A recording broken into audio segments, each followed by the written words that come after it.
Hello everyone, how are you? Welcome back in your own chemistry channel with Sheetal ma'am. In last lecture we have discussed the nomenclature of aldehyde and ketone and structure of carbonyl compounds. ठीक है, after that हमें study क्या करना है, preparation method study करने हैं aldehyde और ketones के. लास्ट में हम डिस्कस करेंगे कार्बोक्सिलिक एसिड के प्रिपरेशन मेथड. ठीक है, तो एल्डिहाइड और कीटोन का फर्स्ट प्रिपरेशन मेथड डिस्कस करते हैं. फर्स्ट है ऑक्सीडेटिव ओजोनोलिसिस. जो ऑक्सीडेटिव ओजोनोलिसिस होता है, जैसे नाम इंडिकेट कर रहा है, ओजोनोलिसिस किसकी प्रेजेंस में होगा? ओजोन के प्रेजेंस में होगा. अब ओजोन क्या होता है? O3, सभी को पता है ओजोन इज O3. अब ये किस तरीके से रिएक्ट करता है, इसका मैकेनिज्म क्या होता है, सबसे पहले वो देख लेते हैं ताकि हमें जो रिएक्शंस हैं वो क्लियरली समझ आ जाए कि किस तरीके से रिएक्शंस में पार्टिसिपेशन होता है और किस तरीके से क्लीवेज होकर के हमारे पास प्रोडक्ट मिलता है. क्लियर हुआ?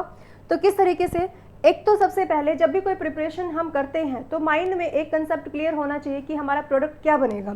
तो प्रोडक्ट को साथ में लिख लो कि हमारे पास क्या बनना चाहिए. एक तो एल्डिहाइड की फॉर्मेशन होनी चाहिए या फिर हमारे पास क्या बनना चाहिए, कीटोन की फॉर्मेशन. ठीक है, एल्डिहाइड या फिर कीटोन बनना चाहिए. तो देखिए किस तरीके से रिएक्शन होती है मैकेनिज्म के थ्रू कि हमारे पास कोई एल्कीन है. इंपॉर्टेंट चीज़ है कि हमारे पास एल्कीन या फिर क्या होना चाहिए, एल्काइन होना चाहिए. क्लीवेज तभी पॉसिबल होती है. अब जो एडिशन होता है, सबसे पहले एडिशन किसके ऊपर होता है, या तो डबल बॉन्ड हो या ट्रिपल बॉन्ड हो. एडिशन के लिए सिंगल बॉन्ड कभी भी नहीं होता है. सिंगल बॉन्ड के अंदर सब्स्टिट्यूशन हो सकता है, एलिमिनेशन हो सकता है, या हम ये बोल सकते हैं क्लीवेज हो गया. लेकिन एडिशन जो है वो सिर्फ डबल बॉन्ड या ट्रिपल बॉन्ड में पॉसिबल होता है. तो हमारे पास या तो डबल बॉन्डेड एल्कीन हो सकता है या फिर एल्काइन हो सकता है. देखिए जैसे ही ओजोन इस पर अटैक करता है तो हम क्या कर लेते हैं, इसके इलेक्ट्रॉन को जो बॉन्ड में यूज हुए हैं उसको अलग तरीके से लिख लेते हैं ताकि हमें क्लियर हो जाए रिएक्शन हुई कैसे है. जो ये डबल बॉन्ड है, सभी को पता है डबल बॉन्ड के अंदर 4 इलेक्ट्रॉन यूज होते हैं डबल बॉन्ड की फॉर्मेशन में, इस तरीके से. तो हम क्या कर लेते हैं, इन कार्बन्स के इलेक्ट्रॉन को एडजस्ट कर लेते हैं कि ये जो इलेक्ट्रॉन है हमने इसको अबव साइड में बना दिया, दूसरा जो है उसको भी यहाँ, क्योंकि यहाँ हमने तब बनाया था, सेंटर में हमने तब बनाया था जब कार्बन कार्बन के बीच में बॉन्ड होता है. अब हम उस बॉन्ड को क्लीव कर रहे हैं और ओजोन के साथ में उस बॉन्ड को एडजस्ट करने की कोशिश कर रहे हैं. तो हमने इलेक्ट्रॉन को इस तरीके से एडजस्ट कर दिया है. बाकी इनके 2 बॉन्ड पहले से ही हैं जिसके साथ बने हुए हैं. हाइड्रोजन हो सकता है, अल्काइल ग्रुप हो सकता है, उसके साथ एज इट इज रहेंगे. अब क्या होता है, ऑक्सीजन जो है अपने 2 इलेक्ट्रॉन को इनके साथ शेयर करता है और बॉन्ड की फॉर्मेशन होती है. यहाँ भी 2 ऑक्सीजन एटम होंगे, 3 ऑक्सीजन है तो वो इस तरीके से जुड़े हुए होते हैं,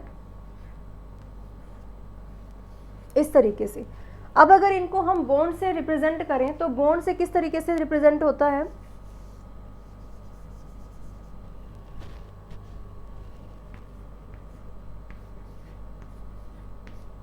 ऐसे.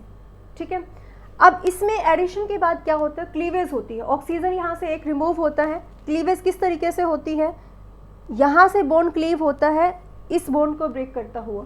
सिमिलरली यहाँ से क्लीवेज होती है ऐसे. आप ध्यान से देखेंगे तो ये जो ऑक्सीजन है ये तो यहाँ से रिमूव हो गया, एक ऑक्सीजन यहाँ से निकल गया, बॉन्ड टूट गया, ऑक्सीजन वहाँ से निकल गया. तो कार्बन का ये इलेक्ट्रॉन जो इसके साथ बॉन्ड बनाने में था इन्वॉल्व, वो क्या हो गया, फ्री. तो कार्बन के पास अब एक इलेक्ट्रॉन फ्री है क्योंकि वो ऑक्सीजन जो बॉन्ड बनाए हुए था वो निकल गया. सिमिलरली इस कार्बन के पास भी एक क्या है, इलेक्ट्रॉन फ्री है जो इसने इस ऑक्सीजन के साथ बनाया हुआ था. अब एक बॉन्ड यहाँ से टूट गया है, यहाँ से बॉन्ड टूटने के बाद इस ऑक्सीजन के पास भी इलेक्ट्रॉन आ गया और इस ऑक्सीजन के पास भी इलेक्ट्रॉन आ गया, जिसको हम ऐसे शो कर सकते हैं. क्लियर हुआ? अब जो ये 2 इलेक्ट्रॉन है ये क्या करेंगे, एक बॉन्ड की फॉर्मेशन करेंगे. इस तरीके से बॉन्ड की फॉर्मेशन हो जाती है और प्रोडक्ट क्या बनेगा, जो यहाँ पर सब्स्टिट्यूएंट लगे हुए थे वो एज इट इज रहेंगे. कार्बन का ऑक्सीजन के साथ डबल बॉन्ड और यहाँ भी कार्बन का ऑक्सीजन के साथ डबल बॉन्ड, जो हमने ऐसे रिप्रेजेंट कर रखा है. क्लियर हुआ मैकेनिज्म? ओजोन पहले डबल बॉन्ड पर अटैक करता है, इस तरीके की हमारे पास इंटरमीडिएट स्टेज आती है, उसमें क्लीवेज होती है जिसमें से एक ऑक्सीजन रिमूव हो जाती है. फिर यहाँ कार्बन के इलेक्ट्रॉन और ऑक्सीजन के इलेक्ट्रॉन फ्री होने की वजह से कार्बन और ऑक्सीजन में डबल बॉन्ड क्रिएट होता है. अब जो चीज़ यहाँ है वो डिपेंड करेगा कि हमारे पास R है या हाइड्रोजन है, उससे हमारे पास प्रोडक्ट आएगा, या तो एल्डिहाइड बनेगा या फिर क्या बनेगा, कीटोन बनेगा. क्लियर? अच्छा, अब देखो ये तो था मैकेनिज्म। अगर आपसे मैकेनिज्म पूछा जाता है, कई बार क्या होता है कि सिर्फ आपको कोई इक्वेशन दे दी है, मतलब रिएक्टेंट दे दिया है आपको और पूछ लिया गया है कि प्रोडक्ट ए फाइंड आउट करिए, तो उस केस में आपको मैकेनिज्म करने की ज़रूरत नहीं है। मैकेनिज्म हम इसलिए करते हैं ताकि हमें कंसेप्ट क्लियर हो जाए कि रिएक्शन किस तरीके से हुई है, क्योंकि अगर हम चीज़ों को रटने लगे तो ऐसे तो बहुत सारी रिएक्शंस हैं ऑर्गेनिक केमिस्ट्री में, कितनी रिएक्शंस को रटेंगी। लेकिन अगर हमें मैकेनिज्म पता है, प्रोसेस पता है कि किस तरीके से रिएक्शन हुई है, तो वो लर्न करना ईजी हो जाता है। अब देखो ट्रिक, देखो याद कैसे करना है। जो डबल बॉन्ड होता है वो एल्कीन अगर है वहाँ पर, तो डबल बॉन्ड में क्या करना है आपने, उस डबल बॉन्ड को तोड़ दो, डबल बॉन्ड को बीच में से तोड़ दो और एक ऑक्सीजन एक कार्बन पर जो एल्कीन के इधर है और दूसरा ऑक्सीजन दूसरे कार्बन पर।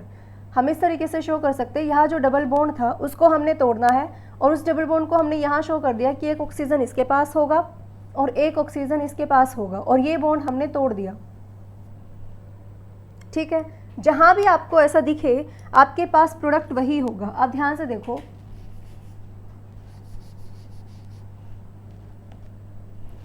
एल्कीन था यहाँ पर, अब देखो प्रोडक्ट क्या बनेगा, यहाँ से डबल बॉन्ड ब्रेक होगा और ऑक्सीजन वहाँ पर ऐड हो जाएगा।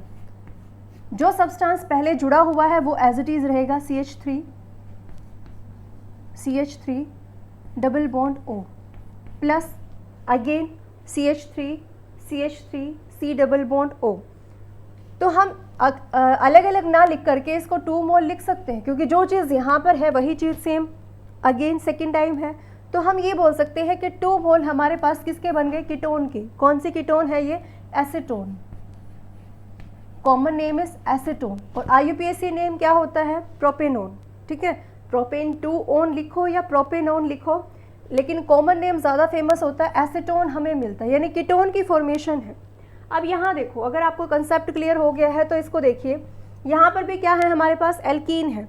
हमें क्या करना है, सिर्फ डबल बॉन्ड को ब्रेक डाउन करके दोनों कार्बन के पास एक एक ऑक्सीजन शिफ्ट करा देना है। तो देखिए यहाँ पर जो कार्बन है उसका हमने double bond oxygen bond create कर दिया। यहाँ पर जो CH3 मॉलिक्यूल थे उसको हमने एज इट इज लिखा। सेम इधर,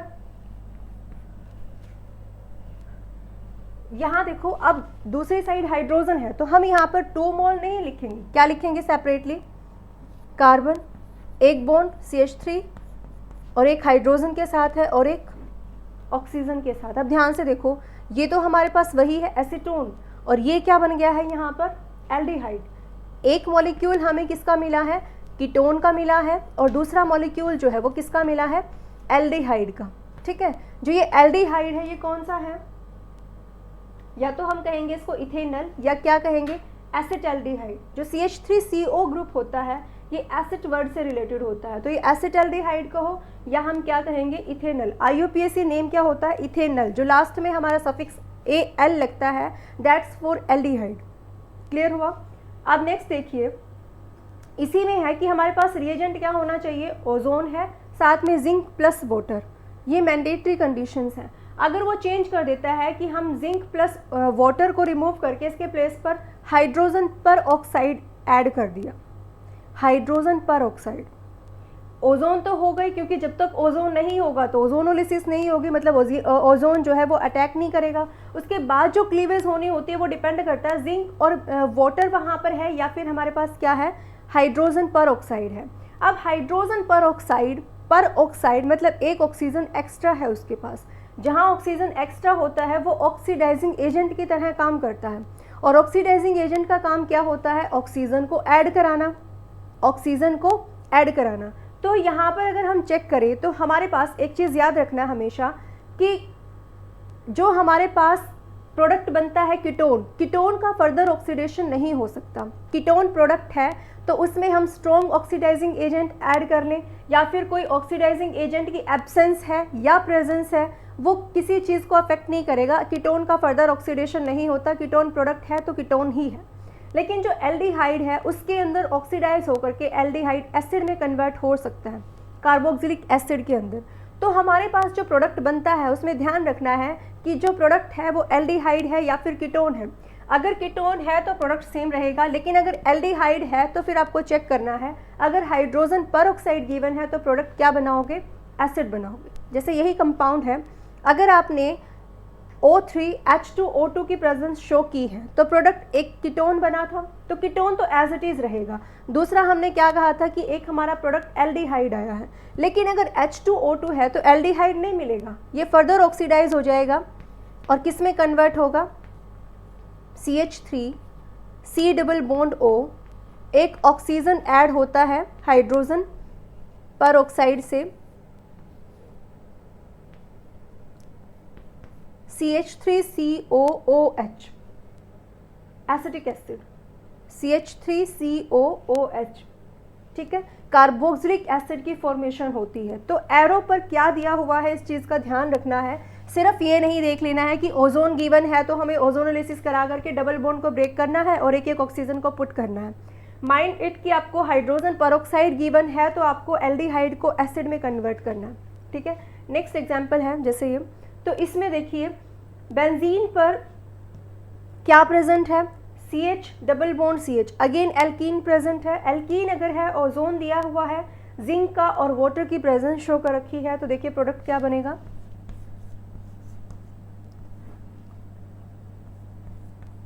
क्या करना है हमने, डबल बॉन्ड को ब्रेक डाउन करना है दोनों कार्बन के बीच में से और एक डबल बॉन्डेड ऑक्सीजन ऐड कर देना है। तो CH तो यहाँ पर है और क्या करेंगे, इस हाइड्रोजन को हम यहाँ लिख लेते हैं ताकि हमें क्लियर हो जाए, डबल बॉन्ड O। बेंजीन पर एल्डिहाइड ग्रुप है, क्या बोलते हैं इसको, benzaldehyde. Benzaldehyde common name and IUPAC name दोनों ही सेम होते हैं। बेंजेल्डिहाइड की फॉर्मेशन हो गई, साथ में जो हमारे पास ये प्रोडक्ट बनेगा जो टूट गया है बॉन्ड, यहाँ से क्या होगा, CH3 जो मॉलिक्यूल इधर है, उसके बाद CH है, इस CH के साथ में हमें डबल बॉन्ड O ऐड करना है, डबल बॉन्ड O क्या बन गया, ये अगेन क्या बन गया है, एसिटाल्डिहाइड। अब अगर यहाँ H2O के प्लेस पर H2O2 दे देता, जिंक को हटा करके H2O2 दे देता, तो ये हमारा जो प्रोडक्ट है ये बेंजेल्डिहाइड, ये भी किस में कन्वर्ट हो जाता, बेंजोइक एसिड में, यानी इसमें भी कन्वर्जन क्या हो जाता। अभी यहाँ पर ये CHO है और यहाँ हम चेंज कर देते हैं H2O2, तो ये CHO किस में कन्वर्ट हो जाएगा, COOH के अंदर, बेंजोइक एसिड। अगेन ये किस में कन्वर्ट होगा, CH3COOH एसिटिक एसिड के अंदर। Is it clear. फाइनली अगर हमारे पास सिंपली बेंजीन है, बेंजीन को मोस्ट स्टेबल माना जाता है क्योंकि रेजोनेटिंग स्ट्रक्चर इसमें कई सारी होती हैं, जितनी रेजोनेटिंग स्ट्रक्चर होंगी किसी मॉलिक्यूल की वो उतना ही ज़्यादा स्टेबल होता है। तो बेंजीन स्टेबल तो है, लेकिन अगर हम ये कहें कि हमने इस बेंजीन को बहुत एक्सट्रीम कंडीशंस दे दी हैं, कि जैसे हम कहें हमने टेम्परेचर को, प्रेशर को बहुत एक्सट्रीम लेवल का कर दिया है, तो थोड़ी सी एक्स्ट्रा कंडीशन देने के बाद में ओजोनोलिसिस अगर हम कराते हैं तो देखो 3 बॉन्ड होते हैं बेंजीन में, यहाँ लिख लेते हैं,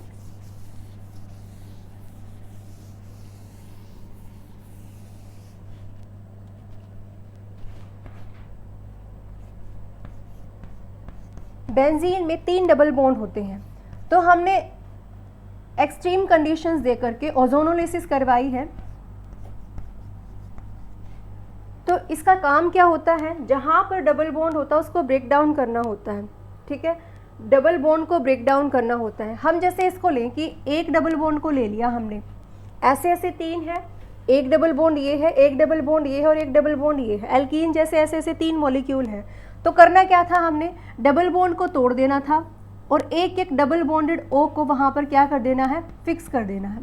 अब सोचोगे ये क्या हुआ, अगर इसको हम लिखें, जो स्ट्रक्चर के अंदर छुपी हुई चीज़ होती है उसको हम रिप्रेजेंट करना चाहें, तो ये हमने जो लिखा ये क्या होता है, यहाँ पर प्रेजेंट होगा CH2 और यहाँ पर भी क्या प्रेजेंट होता है, CH2। इस बॉन्ड को जब हम तोड़ते हैं और एक एक ऑक्सीजन ऐड करते हैं तो देखो HC डबल बॉन्ड OH, इससे क्या बना है, हमने रीअरेंजमेंट कर दी है, hydrogen C double bond OH। ऐसा ही सेम मॉलिक्यूल यहाँ से बनेगा HC double bond OH। Clear हुआ। इसको क्या बोलते हैं, फॉर्मेल्डिहाइड, ठीक है, फॉर्मेल्डिहाइड, जहाँ पर सिंपली एक कार्बन फंक्शनल ग्रुप का ही होता है, वो फॉर्म वर्ड से रिलेटेड होता है, फॉर्मेल्डिहाइड होता है। अब जो ये बॉन्ड है उससे नेक्स्ट जो है यहाँ पर एक सिंगल बॉन्ड भी तो है, तो यहाँ पर जो हमारे पास फॉर्मेशन होती है, ऐसे ऐसे 3 मॉलिक्यूल बनेंगे तो फाइनली जो फॉर्मेशन होती है CHO मॉलिक्यूल, और ऐसे ऐसे कितने मॉलिक्यूल होंगे? 3। नेक्स्ट है ये वाली रिएक्शन।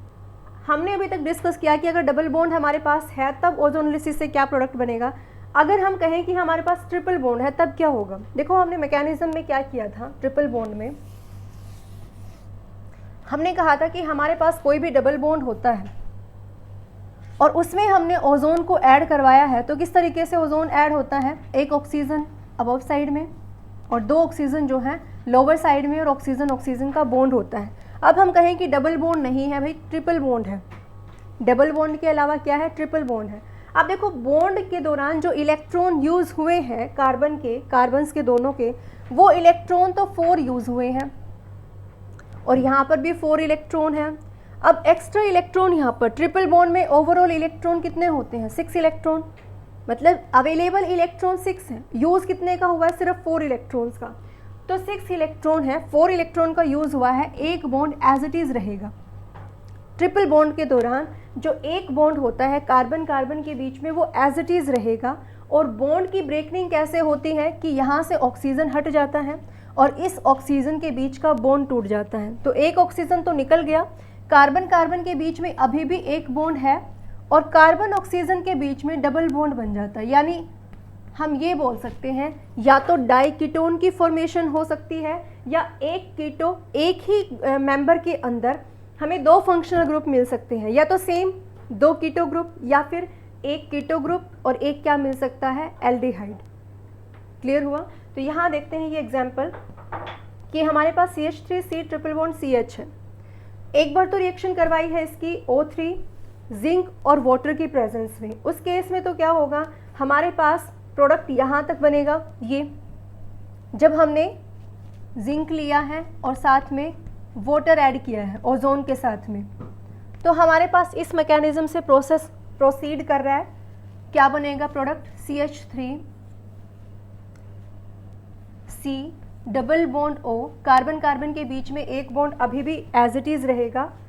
इस कार्बन पर भी क्या आ गया? डबल बॉन्ड O, और यहाँ पर क्या अटैच है? हाइड्रोजन। ठीक है, फंक्शनल ग्रुप 2 है, एक कीटो ग्रुप है और एक क्या है? एल्डिहाइड है।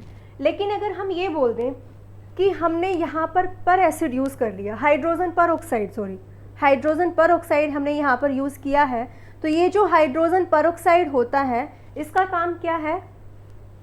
2 OH ग्रुप को अटैच करा देता है। किस तरीके से? जो फाइनल प्रोडक्ट मिलेगा इसको भी ब्रेक डाउन कर देता है ये, क्योंकि इसका काम क्या था कि अगर हमारे पास कोई एल्डिहाइड होता है उसको वो एसिड में कन्वर्ट करता है। यहाँ हमारे पास प्रोडक्ट क्या बनेगा? इससे फर्दर यहाँ स्टॉप नहीं होगी रिएक्शन। प्रोडक्ट क्या बनेगा इस केस में? CH3, इससे भी एसिड बन जाएगा, C double bond O OH। ये इस केस में ट्रिपल बॉन्ड के केस में H2O2 2 OH मॉलिक्यूल को ऐड करता है, बॉन्ड को बिल्कुल क्लीव करा देता है। H2O2 एक OH ऑक्सीजन के अलावा एक OH यहाँ पर जोड़ेगा और एक OH यहाँ पर जोड़ेगा। देखो ऑक्सीजन तो जुड़ गई है, लेकिन फर्दर इसका काम क्या है? इन दोनों के पास इस बॉन्ड को क्लीव करना और दोनों के पास OH मॉलिक्यूल को ऐड करा देना। तो यहाँ पर double bond O OH molecule add करा दिया है। फर्दर यहाँ पर क्या होगा? C double bond O H as it is था और एक OH मॉलिक्यूल यहाँ पर अटैच हो जाएगा। क्लियर हुआ? तो ये ओजोनोलिसिस थी। इसको आपको अपोजिट करके रिवर्स करके भी दिया जा सकता है कि आपको प्रोडक्ट दे दिया जाएगा और ये पूछ लेगा कि ये जो प्रोडक्ट है किस रिएक्टेंट से मिलके बना है। तो डबल बॉन्ड के केस में तो आपको ऐसा करना है, उनके बॉन्ड को तोड़ दो, इरेज करो और वहाँ पर कार्बन कार्बन के बीच में क्या लगा देना है आपको? डबल बॉन्ड लगा देना। तो रिवर्स करवाए, फॉरवर्ड करवाए, अगर आपको कंसेप्ट क्लियर है यू कैन डू इजीली। ठीक है, अब नेक्स्ट रिएक्शन स्टार्ट करते हैं। नेक्स्ट रिएक्शन है फ्रॉम एल्कोहल। जो नेक्स्ट रिएक्शन थी किससे है? Preparation method from alcohol. ठीक है, अब कोई भी एल्कोहल अगर हमें गिवन है तो हमें चेक करना है उसमें कि हमारे पास जो रिएक्टेंट के साथ में रिएजेंट ऐड किया हुआ है वो किस तरीके का ऑक्सीडाइजिंग एजेंट होता है। देखो एल्कोहल से ऑक्सीडेशन से ही हमारे पास एसिड या फिर कीटोन बन सकता है, या एल्डिहाइड की फॉर्मेशन हो सकती है, क्योंकि अल्कोहल में जो होता है सिंगल बॉन्ड ऑक्सीजन प्रेजेंट है, ठीक है। और जहाँ पर हम एल्डिहाइड और कीटोन की बात करते हैं, एल्डिहाइड में भी C डबल बॉन्ड O होता है और कीटोन के अंदर भी C डबल बॉन्ड O होता है, एसिड के अंदर भी।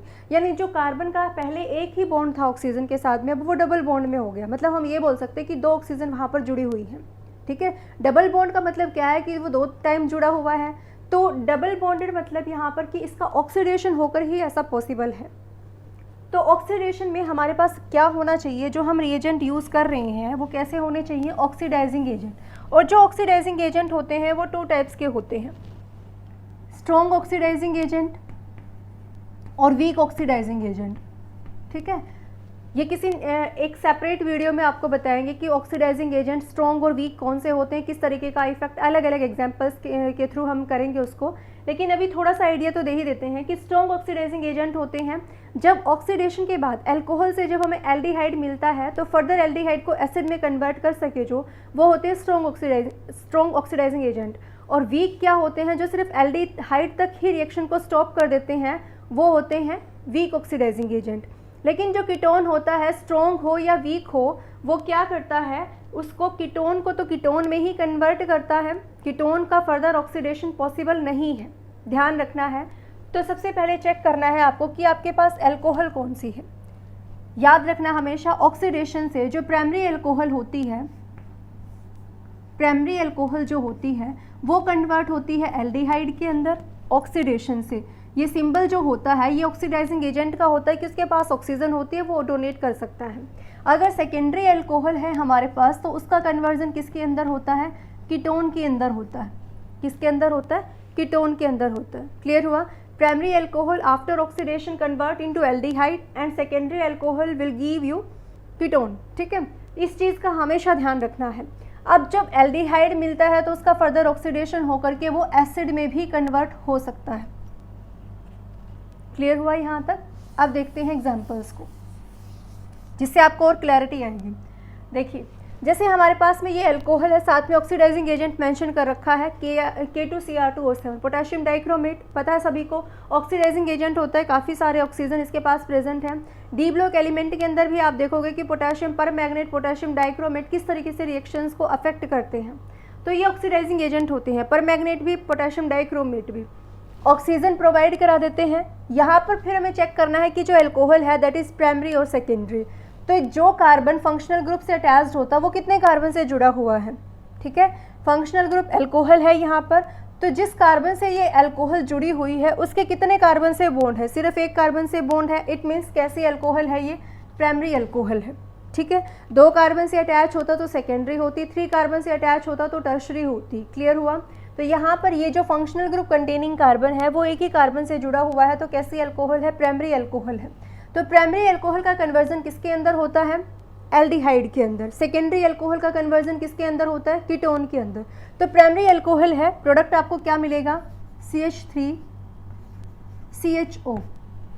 अल्कोहल से एल्डिहाइड मिल गया क्योंकि हमारे पास अल्कोहल प्राइमरी थी। अब ये केस है यहाँ, जैसे यहाँ भी क्या है, जिस फंक्शनल ग्रुप को कार्बन जोड़े हुए हैं वो कार्बन खुद कितने कार्बन से जुड़ा हुआ है, सिंगल कार्बन से, ठीक है। तो ये अल्कोहल भी कैसी है, प्राइमरी अल्कोहल है। प्राइमरी अल्कोहल है, रिएजेंट सेम है, तो हमारे पास प्रोडक्ट क्या मिलेगा, एल्डिहाइड, बेंजल्डिहाइड, ठीक है। अच्छा, इसमें भी कंफ्यूजन होता है कई बार स्टूडेंट्स को कि ये तो सेकंड पोजीशन पे दिखता है हमें लगा हुआ है और ये फर्स्ट पोजीशन पे है, ठीक है। बाकियों बहुतों को क्लियर भी होता है, जहाँ पर फंक्शनल ग्रुप जुड़ा हुआ है वही फर्स्ट पोजीशन होती है और सारे के सारे कार्बन सेम होते हैं, तो इसको हम ऐसे टिल्ट कर दें तो सेम पोजीशन ही तो है, या इसको हम थोड़ा सा ऐसे टिल्ट कर दें तो सेम पोजीशन पर ही तो हमने क्या किया है, जो चेंज है अल्कोहल से एल्डिहाइड का सेम पोजीशन पर है, ठीक है। जहाँ फंक्शनल ग्रुप जुड़ा हुआ होता है नंबरिंग वहीं से स्टार्ट होती है।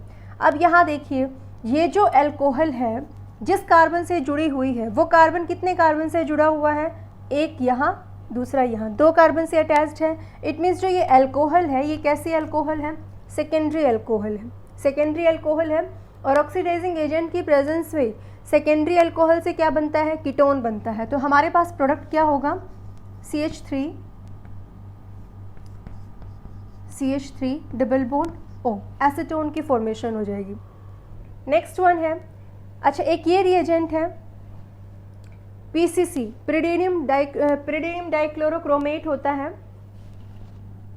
किसकी प्रेजेंस में होता है ये? CrO3, pyridinium chlorochromate, CrO3 plus HCl plus pyridine, इनकी रिएक्शन से ये रिएजेंट बनता है। इसमें पिरिडीन का फंक्शन सिर्फ इतना होता है कि हम एसिड यूज़ कर रहे हैं, उसको न्यूट्रलाइज करने के लिए जो पिरिडीन होता है वो बेस की तरह एक्ट करता है। तो PCC ही लिखा मिलेगा आपको क्वेश्चंस के अंदर भी, पिरिडीनियम क्लोरोक्रोमेट। नाम भी नहीं पूछा जाता है इसका, सिर्फ फंक्शन ही पूछा जाएगा आपसे। तो ये कैसा रिएजेंट होता है? ऑक्सीडाइजिंग रिएजेंट होता है, ठीक है। तो यहाँ पर जो ये अल्कोहल है, कैसी अल्कोहल है? जिस कार्बन से जुड़ा हुआ है, ये जो फंक्शनल ग्रुप जिस कार्बन से जुड़ा हुआ है वो खुद कितने कार्बन से जुड़ी हुई है? 2 कार्बन से। तो कैसी हो गई? सेकेंडरी हो गई। तो कन्वर्जन किस में होगा? Secondary alcohol will convert into ketone. लेकिन जो ये डबल बॉन्ड है, जो एक्स्ट्रा डबल बॉन्ड प्रेजेंट है, ये अनअफेक्टेड रहता है। यहाँ पर अगर H2 वगैरह जुड़ा हुआ होता तो वो इसको रिड्यूस कर सकता था, लेकिन यहाँ ये जो ऑक्सीडाइजिंग एजेंट होता है, ये ऑक्सीडाइजिंग है वैसे भी, तो ये सिर्फ इस जो फंक्शनल ग्रुप होता है इसको अफेक्ट करता है, किस में कन्वर्ट करके? कीटोन में कन्वर्ट करके। तो प्रोडक्ट क्या होगा यहाँ पर? डबल बॉन्ड O, साइक्लोहेक्सिनोन, हेक्सीन है और कीटोन के लिए ओन आ गया। तो यहाँ पर एक और हो सकता है कि कॉपर दिया जा सकता है, कॉपर एट 573 केल्विन टेम्परेचर। उसका भी सेम ही फंक्शन होता है कि अगर आपके पास प्राइमरी अल्कोहल है तो वो किस में कन्वर्ट हो जाएगा? एल्डिहाइड में। सेकेंडरी अल्कोहल है तो वो किस में कन्वर्ट हो जाएगा? कीटोन के अंदर कन्वर्ट हो जाएगा। तो सिर्फ आपको ये रिएजेंट पता होने चाहिए कि क्या रिएजेंट का फंक्शन होता है और किस तरह के फंक्शनल ग्रुप को किस में चेंज करता है। क्लियर हुआ? तो एक ये मेथड था कि हम अल्कोहल से किस में कन्वर्ट कर सकते हैं, अल्कोहल को किस में कन्वर्ट कर सकते हैं? एल्डिहाइड या कीटोन के अंदर। और एल्डिहाइड से फर्दर हम कार्बोक्सिलिक एसिड भी कन्वर्ट कर सकते हैं। तो इसको अगर ये हमें एल्डिहाइड चाहिए और हमें ये प्रोडक्ट मिल ही नहीं रहा है, एसिड मिल रहा है इससे, तो ये पुअर यील्डिंग इफेक्ट हो गया कि यील्ड तो मिलती है लेकिन वो पुअर प्रोडक्ट मिलता है हमें वहाँ से। तो क्या करते हैं, जैसे ही एल्डिहाइड मिलता है उसको डिस्टिल्ड करा लेते हैं। डिस्टिलेशन मेथड होता है जो प्योरीफिकेशन का मेथड होता है, सेपरेट कर लेते हैं उससे प्रोडक्ट को। तो जितनी जल्दी ये प्रोडक्ट बनता है उसको सेपरेट आउट कर लेते हैं ताकि वो फर्दर कन्वर्ट ना हो जाए एसिड के अंदर। क्लियर हुआ? अच्छा, हमने 2 मेथड यहाँ पर डिस्कस किए हैं। ऑक्सीडेटिव ओजोनोलिसिस, जिसमें क्या होता है, पहले ओजोन ऐड होता है, उसके बाद में वो क्या करता है, डबल बॉन्ड को, एल्कीन के डबल बॉन्ड को हटा करके वहाँ पर डबल बॉन्ड O, ऑक्सीजन को फिट कर देता है। तो कीटोन और एल्डिहाइड की फॉर्मेशन होती है। और यहाँ पर क्या होता है, ऑक्सीजन ही ऐड हो रहा है जिसमें अल्कोहल कन्वर्ट हो रहा है। वहाँ पर हमारा जो रिएक्टेंट था वो एल्कीन या फिर एल्काइन था, यहाँ पर जो हमारा रिएक्टेंट है that is alcohol. Primary alcohol will convert into aldehyde and secondary alcohol will give you ketone product. Next है फ्रॉम कार्बोक्सिलिक एसिड। अब कार्बोक्सिलिक एसिड से भी 2-3 मेथड हैं।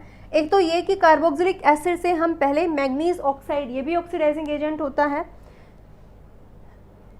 इसकी प्रेजेंस में क्या होता है, यहाँ से CO2 मॉलिक्यूल, साथ में इसके पास ये जो H2O है, ये मॉलिक्यूल यहाँ से वाटर बना करके निकल जाता है।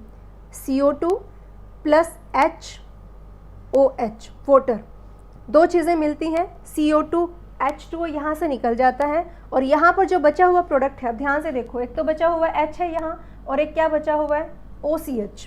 तो HCHO ये मिल करके हमें क्या बना रहा है, क्या दे रहा है, हमें एल्डिहाइड दे रहा है। अब इम्पॉर्टेंट चीज़ यहाँ पर ये है कि जब हमें वो एसिड देता है और फॉर्मेशन पूछ लेता है कई बारी कि एसिड की फॉर्मेशन जो है मैग्नीज ऑक्साइड की प्रेजेंस में किस तरीके से है, तो आपको वो रिएक्टेंट सिर्फ एक ही देता है, या तो वो वर्डिंग में दे देगा कि आपके पास ये कार्बोक्सिलिक एसिड है और आपको ये एल्डिहाइड बनाना है। तो ध्यान इस चीज़ का रखना है कि अकेला अगर आपके पास रिएक्टेंट है, सिर्फ 1 मोल है एसिड का, तो उससे आपके पास में जो ये प्रोडक्ट है इसकी फॉर्मेशन नहीं हो सकती है, CO2 और H2O नहीं बन सकता है, या फिर हम ये कहेंगे कि ये हाफ मोल की फॉर्मेशन होगी। अगर आपको 1 मोल में कन्वर्ट करना है तो आपको इसके यहाँ रिएक्टेंट भी कैसे लेने होंगे, 2 मोल। ठीक है, तो ये सेम भी हो सकते हैं और डिफरेंट भी हो सकते हैं। जैसे यहाँ पर है, ये एसिटिक एसिड है और ये क्या है, फॉर्मिक एसिड है। तो एसिटिक एसिड है, यहाँ पर एक में से क्या निकल जाएगा, CO2, और दूसरे में से HOH मिल करके वाटर वहाँ से रिलीज़ हो जाएगा। तो यहाँ बचा CH3। और इस साइड क्या बचा है, CHO, CH3CHO, क्या मिल गया, एसिटाल्डिहाइड, या जिसको हम क्या कहते हैं, इथेनॉल, इसकी फॉर्मेशन हो जाती है। क्लियर हुआ यहाँ पे। अच्छा, अब उसके बाद है कि अगर हमारे पास कैल्शियम फॉर्मेट है, मतलब कैल्शियम का कोई सॉल्ट है, फॉर्मिक एसिड अगर होता है उसमें कैल्शियम ऐड होता है तो वो क्या बनता है, कैल्शियम फॉर्मेट बनता है। एसिटिक एसिड होता है उसमें अगर कैल्शियम ऐड होता है तो कैल्शियम एसिटेट बनता है। क्लियर हुआ। तो कैल्शियम फॉर्मेट है उसमें क्या करते हैं हम, ड्राई डिस्टिलेशन कराते हैं, मतलब कि उसको बहुत ही स्ट्रॉन्ग हीट देते हैं।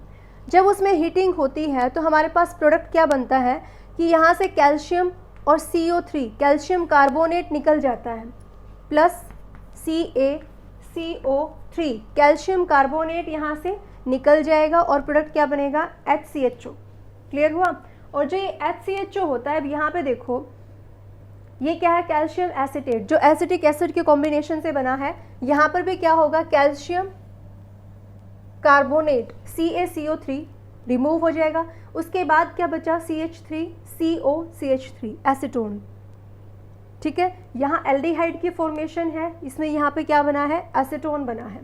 अब अगर हमारे पास कोई ऐसा कैल्शियम का सोल्ट है जो डिफरेंट से बना, डिफरेंट एसिड के कॉम्बिनेशन से बना, दो हमने मोल ले ली है, यहाँ किससे बना है, एसिटिक एसिड से, और यहाँ किससे बना है, फॉर्मिक एसिड से। तो अगर ऐसा कोई कॉम्बिनेशन होता है, आपको क्या करना है, सिंपली CO मॉलिक्यूल और साथ में O मॉलिक्यूल, एक कंपाउंड के आपको CO मॉलिक्यूल को रिप्लेस करना है, दूसरे के ऑक्सीजन मॉलिक्यूल को इंक्लूडिंग कैल्शियम, क्योंकि अगर दो कैल्शियम है तो ऑब्वियसली दो कैल्शियम कार्बोनेट ही वहाँ से रिलीज होंगे, तो कैल्शियम कार्बोनेट यहाँ से 2 मोल रिलीज होंगे, कैल्शियम कार्बोनेट, और बचा हुआ पार्ट आपका क्या होगा, प्रोडक्ट होगा। तो बचा हुआ पार्ट क्या है, CH3CHO, CH3CHO। तो इसके 2 मोल बन सकते हैं, या फिर आप सेपरेटली CH3CHO प्लस CH3CHO लिख सकते हो। तो आपके पास प्रोडक्ट बनेगा CH3CHO यानी एसिटाल्डिहाइड, और साथ में 2 मोल्स ऑफ कैल्शियम कार्बोनेट के वहाँ से रिलीज हो जाएंगे। क्लियर हुआ। तो आज हम यही तक ये 2-3 मेथड जो है इसको डिस्कस करते हैं, जहाँ एल्डिहाइड और कीटोन दोनों की फॉर्मेशन हो सकती है। उसके बाद में हम कुछ और ग्रिग्नार्ड रिएजेंट जो होता है उससे किस तरीके की फॉर्मेशन कर सकते हैं, या फिर जहाँ मरकरी सब्सटेंस होता है यूज़ करते हैं, नाइट्राइल होता है, उसको यूज़ करके जो प्रोडक्ट बन सकते हैं उसको हम डिस्कस करेंगे। ठीक है, till then bye, thank you so much.